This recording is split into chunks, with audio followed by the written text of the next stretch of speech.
Hello again guys, in this quick video I'll show you how to switch to full screen mode on TikTok.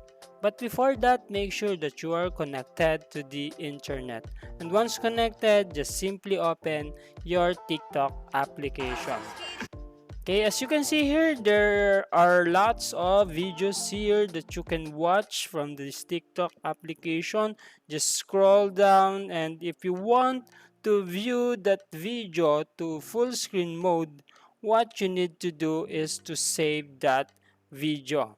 Okay, to do that, just simply tap this share icon here at the right portion, because since this video seems annoying for you to watch just because there are lots of caption here and icons on the right side, and you want to view them on full screen mode, then tap this share icon, and next thing you do is to save this video. Then after saving that video, then you can now watch the video from your gallery to full screen mode. Okay, that's it guys on how to switch to full screen mode on TikTok.